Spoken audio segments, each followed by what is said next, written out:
Vamos abrir a palavra em Romanos, capítulo 8, versículo 31 ao 39.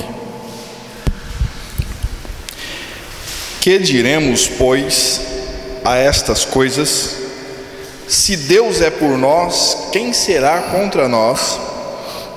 Aquele que nem mesmo a seu próprio Filho poupou, antes o entregou por todos nós, como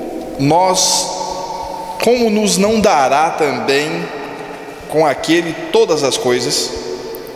Quem intentará acusação contra os escolhidos de Deus? É Deus quem os justifica. Quem é que condena? Pois Cristo, que morreu ou antes ressuscitou dentre os mortos, a qual está à direita de Deus e também intercede por nós. Quem nos separará do amor de Cristo? A tribulação, ou a angústia, ou a perseguição, ou a fome, ou a nudez, ou o perigo, ou a espada?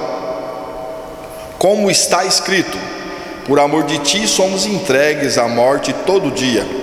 Somos sepultados como ovelhas, somos reputados como ovelhas para o matadouro. Mas em todas essas coisas somos mais do que vencedores, por aquele que nos amou.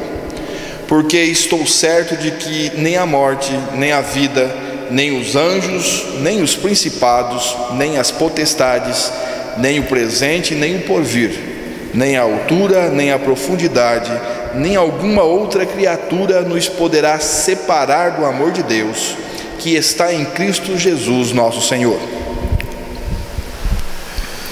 Que Deus revele a sua palavra a cada um de nós nesta noite. Neste texto, o apóstolo Paulo expressa com muita segurança o amor incondicional de Deus pelos seus escolhidos, pelos seus filhos. Mesmo nas provas, temos a garantia do seu cuidado e ajuda constante, e mesmo diante dos temporais da vida, temos a garantia da vida eterna.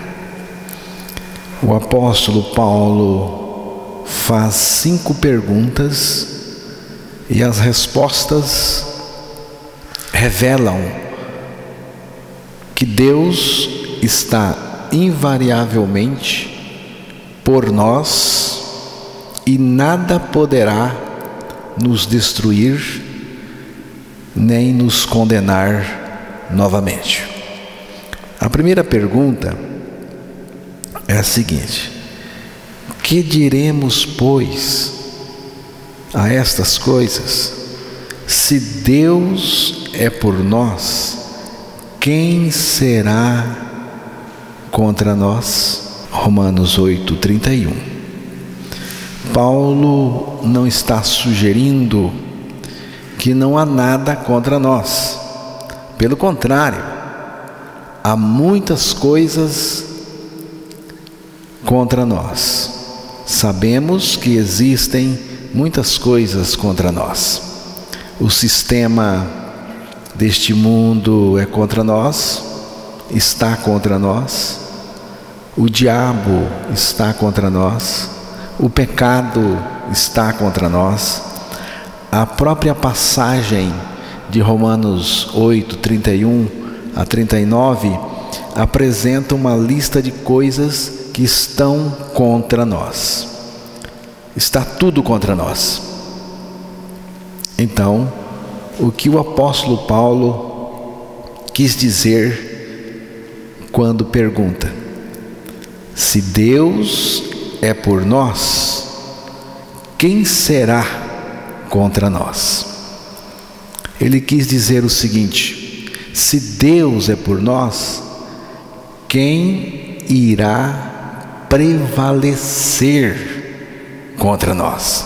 Se Deus é por nós, quem irá nos derrotar? Nada. Ninguém pode nos derrotar. Se Deus é por nós, e o Deus que é por nós está em nós, e o Deus que está em nós, Ele é por nós. Por isso, nada pode prevalecer contra nós. Nada pode prevalecer contra nós, porque Cristo que está em nós, Ele é por nós. É Ele que nos defende. Mas em todas estas coisas somos mais do que vencedores por aquele que nos amou. Romanos 8, o verso 37. Somos mais do que vencedores por Cristo que vive em nós. O vencedor é Cristo, o vitorioso é Cristo. Cristo venceu tudo e vive a totalidade da sua expressiva vitória em nós e através de nós. O que é vida cristã vitoriosa? Apenas isto: já estou crucificado com Cristo e vivo, não mais eu, mas Cristo vive em mim. Não mais eu, mas Cristo em mim é o segredo da vitória, do triunfo, é o segredo da felicidade de qualquer pessoa. Cristo vive espontaneamente em nós em todas as circunstâncias. Se Cristo vive em mim, mas eu não tenho poder para ser santo, é mentira. Se Cristo vive em mim, mas não tenho poder para viver uma vida justa e santa, então o meu cristianismo é uma enganação. Se Cristo vive em mim, mas eu sou derrotado por essas coisas que são contra, então essa conversa de que eu sou mais do que vencedor em Cristo é papo furado. Cristo ninguém derruba, então nós também não cairemos, porque Ele vive em nós. Por isso somos mais do que vencedores. A vitória não é uma coisa. A vitória, no sentido espiritual, não é um conceito. A vitória é uma pessoa. E nós sabemos quem é essa pessoa. É Cristo. Nós não obtivemos vitória e nem temos condições de obter. Cristo obteve a vitória. A vitória de Cristo é a nossa vitória pela graça e de graça. Mas graças a Deus que nos dá a vitória por nosso Senhor Jesus Cristo. Foi o que Paulo disse na primeira carta aos Coríntios, capítulo 1, capítulo 15, o versículo 57. E graças a Deus que sempre nos faz triunfar em Cristo. Paulo, dizendo isto, na sua segunda carta aos Coríntios, capítulo 2, verso 14. Em Cristo, a vitória jamais será tirada de nós. Agora, tudo isto, a vitória, o triunfo, acontece em Cristo. Você só vai experimentar o triunfo de Cristo, a vitória de Cristo, se você está em Cristo. E para estar em Cristo, você só precisa crer que Cristo lhe colocou nele. Eu não entro em Cristo, não sou eu que me coloco em Cristo, é Deus, é Cristo, pelo seu poder, poder do seu amor, o seu amor que nos atraiu para Ele naquela cruz. Nele ficamos. Então, tudo acontece nesta identificação. Eu em Cristo e Cristo em mim. Eu em Cristo na cruz, lá eu morro. A minha vida de pecado tem um fim. O meu velho homem morre lá. O pecado fica lá. E na ressurreição, Deus me ressuscitou com Cristo, e Cristo vem viver em mim. Cristo entra em mim para habitar e para ficar. Na cruz, Cristo nos atraiu a si e com Ele nos identificou. Você pega o leite, coloca no copo e coloca café. Então agora você não tem mais leite e nem o café, você tem café com leite. Houve uma mistura, misturou. Não tem mais como você tirar o café do leite e nem o leite do café. Seria um processo difícil. Mas mesmo que alguém pudesse separar o café do leite que você misturou, ninguém pode me separar de Cristo, porque eu estou misturado com Ele, estou identificado. Deus me colocou nele na cruz, nele morri, e eu estou nele na ressurreição. Cristo está em mim, estou identificado. Não dá mais para separar a gente. A partir da ressurreição com Cristo, Ele vem viver a vida dele em nós, a vida ressurreta, a vida justa e santa.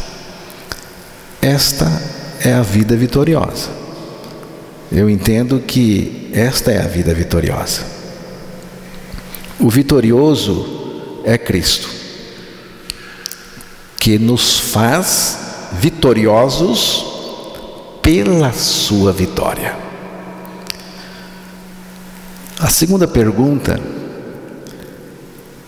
que Paulo fez é esta: aquele que nem mesmo o seu próprio filho poupou, antes o entregou por todos nós, como nos não dará também com Ele todas as coisas? Paulo está falando da cruz. Muitos pensam que Deus não poupou o seu filho para poupar o pecador. E muitos pensam que Deus não poupou o seu filho para poupar o pecador. Muita gente pensa que Deus entregou o seu filho na cruz no lugar do pecador. E quando Jesus morreu, Deus passou a considerar o pecador inocente, justo e como se nunca tivesse pecado. Cristo morreu no meu lugar, e quando Ele morreu no meu lugar, eu fiquei inocente, Deus me inocentou, e agora é como que o Senhor nunca tivesse pecado. Assim muitos pensam, mas não é assim que a palavra de Deus ensina, nem foi assim que Cristo fez. A palavra diz que Deus não considera o culpado por inocente. Pelo menos 3 vezes na palavra, Deus diz que Ele não considera o culpado por inocente. Culpado para Deus é culpado mesmo. Deus não alisa ninguém. Se é culpado, é culpado. E Deus, irmãos, Ele tem que julgar corretamente.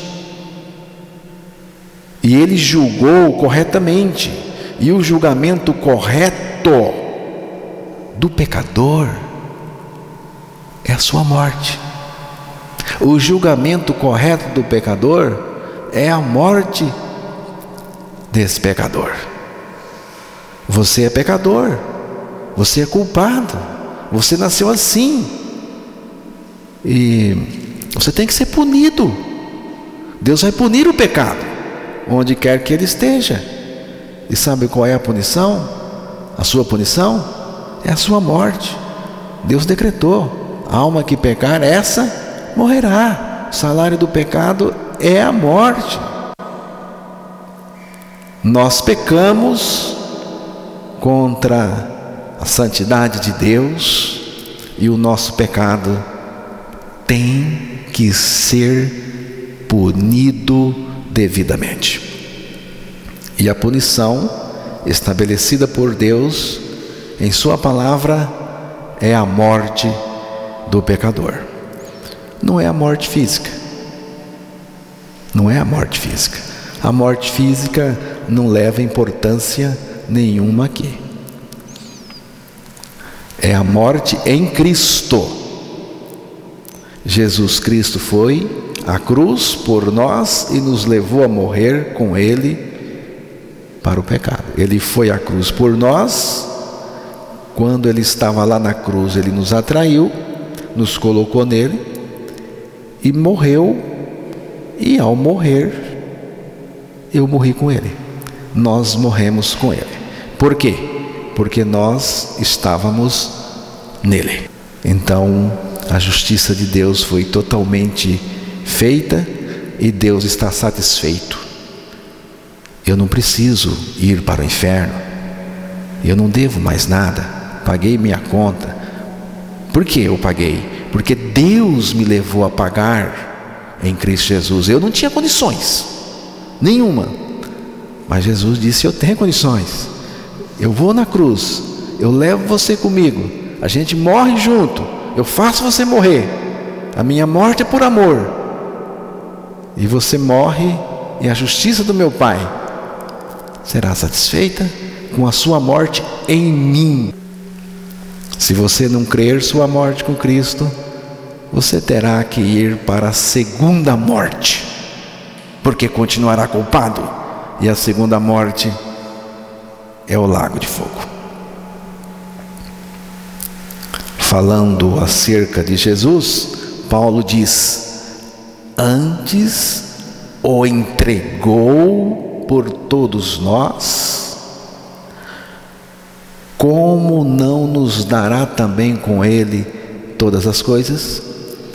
Deus nos deu o seu Filho, e ao nos dar o seu Filho, Ele nos deu tudo. Precisamos entender a palavra. Quando Deus diz aqui que Ele nos dá todas as coisas, tem gente correndo atrás. Ah, eu quero bênção, bênção, bênção. Que bênção? Deus já lhe deu tudo. Efésios capítulo 1, o verso 3. Bendito o Deus e Pai de nosso Senhor Jesus Cristo, o qual nos abençoou com todas as bênçãos espirituais nos lugares celestiais em Cristo. O qual nos abençoará. Está escrito assim? Precisamos prestar atenção na palavra. Aí diz que Deus nos abençoou. Você já está abençoado, se crer. E nos abençoou com quantas bênçãos? Todas as bênçãos, toda sorte de bênçãos espirituais em Cristo. Se Deus nos abençoou com todas as bênçãos, quantas ficaram? Nenhuma. Precisa crer, experimentar. Crer, experimentar. Fomos abençoados com toda sorte de bênçãos em Cristo. Preste atenção na preposição em. Você só pode ser abençoado em Cristo. Fora dele, você terá só maldições. Em Cristo. Eu creio que é o que Paulo está dizendo aqui. Antes o entregou por todos nós, como não nos dará também com ele todas as coisas? Deus nos deu o seu Filho, e ao nos dar o seu Filho, Ele nos deu tudo. O que Ele tinha que fazer, Ele fez em Cristo. Cristo é a única resposta de Deus para cada necessidade nossa. Cristo é o cumprimento de todas as coisas em nós. Por isso, nós fomos abençoados com toda a sorte de bênçãos espirituais em Cristo. Terceira pergunta. Paulo perguntou assim: quem intentará acusação contra os escolhidos de Deus? É Deus quem os justifica. Quem poderá acusar e prevalecer contra os escolhidos de Deus? Ninguém pode. O único que poderia acusar é o próprio Deus.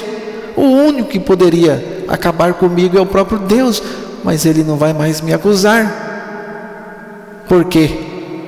Porque não há mais nenhuma condenação para os escolhidos de Deus. Nenhuma condenação há para os que estão em Cristo Jesus, nosso Senhor. Não há nenhuma condenação para os escolhidos de Deus, porque Deus justificou os seus escolhidos. O seu escolhido está justificado por Deus. Significa que Deus nos julgou corretamente e está satisfeito. Depois que Deus nos crucificou com Cristo e nós cremos na nossa crucificação com Cristo, estamos julgados, estamos justificados. Deus está satisfeito. Romanos 5:9.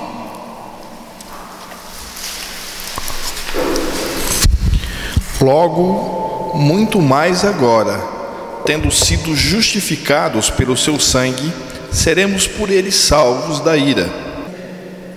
Logo, muito mais agora, tendo sido justificados pelo seu sangue, seremos por ele salvos da ira. Esta justificação pelo sangue de Jesus tem a ver com os pecados dantes cometidos sob a paciência de Deus. Romanos capítulo 3, verso 25. O sangue justifica o pecador dos seus pecados dantes cometidos. O sangue nos limpou de todos os nossos pecados. Deste modo, Deus nos justifica dos nossos pecados pregressos. Tudo aquilo que você cometeu, tudo aquilo que você fez de errado, você pensa que vai ficar por isso mesmo? Não, tem que ser acertado. Quantas mentiras, invejas, quantas coisas ruins você fez, você cometeu com as pessoas, tudo isso tem que ser acertado. A lista dos seus pecados é enorme. Só que o sangue de Jesus passa, limpa tudo, apaga tudo, você fica ficha limpa, limpinha, sem nenhum borrão, limpou tudo, tudo que você fez até aqui, o sangue limpou, a borracha do sangue de Jesus Cristo limpou, apagou tudo, tudo aquilo que nós fizemos está resolvido. Ah, mas você não sabe o que eu fiz. E nem quero saber. Mas eu sei que o sangue de Jesus limpa tudo. Começa tudo novo. É a justificação no sangue de Jesus. Agora não podemos ficar só na justificação do sangue. Por quê? Porque senão Deus limpa tudo aquilo de errado que eu fiz, Deus limpa minha sujeira, e eu vou fazer tudo de novo. Por causa da minha natureza. Então é preciso agora uma outra justificação. Depois da justificação do sangue, chegamos à justificação da morte com Ele. A palavra diz: aquele que está morto está justificado do pecado. Preste atenção, não é mais justificação de pecados, aquilo que você praticou. Agora é justificação do pecado, é justificação daquilo que você é. Aquele que está morto, justificado está do pecado. Que morte é esta? É a nossa morte em Cristo na cruz. Agora é a justificação pela nossa morte com Cristo em Cristo. A sua morte com Cristo é para tratar do que você é. É a justificação do pecado, ou seja, da sua velha natureza pecaminosa. A vida de pecado terminou.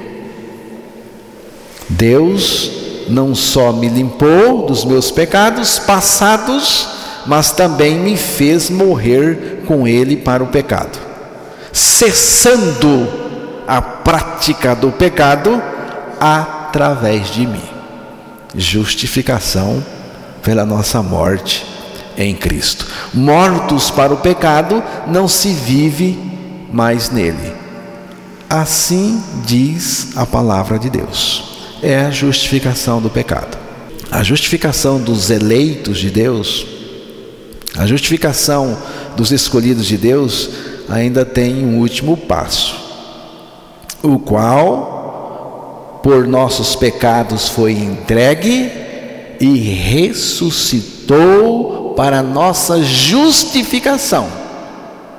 Romanos capítulo 4, verso 25. Depois da nossa morte com Cristo, chegamos à justificação pela ressurreição. Cristo ressuscitou para a nossa justificação. Você vê? Jesus ressuscitou para me justificar. A ressurreição de Jesus é o ponto culminante da justificação de Deus. Como que Cristo nos justifica pela sua ressurreição? Exatamente, nos ressuscitando juntamente com Ele. Como que Cristo nos justifica pela sua ressurreição? Nos ressuscitando juntamente com Ele. Nós agora estamos em uma nova vida. Esta nova vida é Cristo em nós. É Cristo em nós vivendo a vida de retidão e justiça. Estamos justificados pelo sangue de Jesus, pela nossa morte em Jesus e pela vida de Jesus em nós.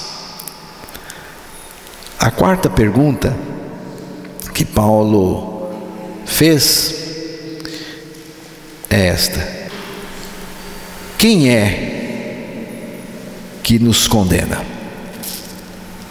Pois é Cristo quem morreu, ou antes ressuscitou dentre os mortos, o qual está à direita de Deus e também intercede por nós.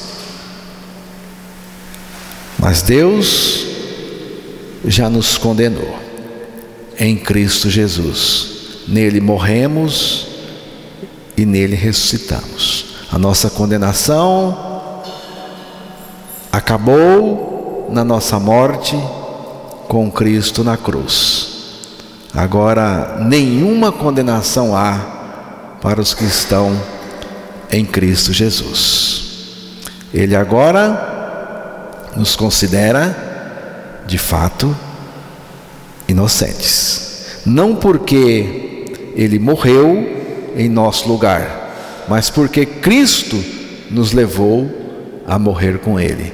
Somos inocentes porque morremos com Cristo e o nosso débito de pecado foi tudo acertado.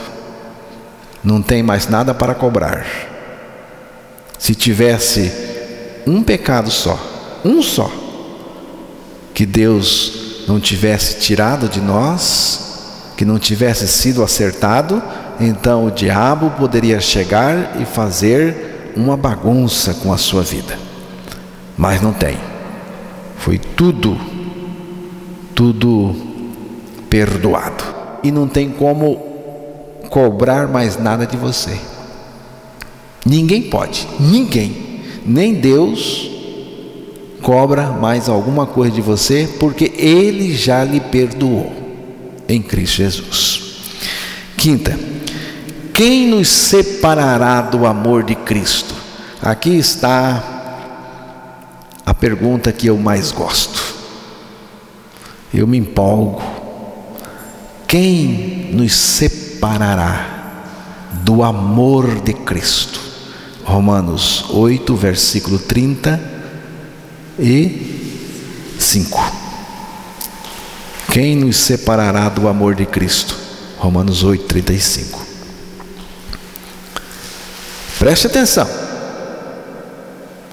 Ele não pergunta quem nos separará do nosso amor por Cristo. Não é do seu amor por Cristo. Não. A pergunta é outra. Quem nos separará do amor de Cristo? O amor que Cristo tem por mim. Quem separará do amor de Cristo a nós? É o amor de Deus por nós. Deus é amor, Cristo é Deus, Cristo está em mim, e Cristo em mim é a obra do amor. O amor derramado na cruz foi Cristo mesmo. Viu? O amor derramado na cruz foi Cristo mesmo. E agora Ele está em nós em uma união indissolúvel.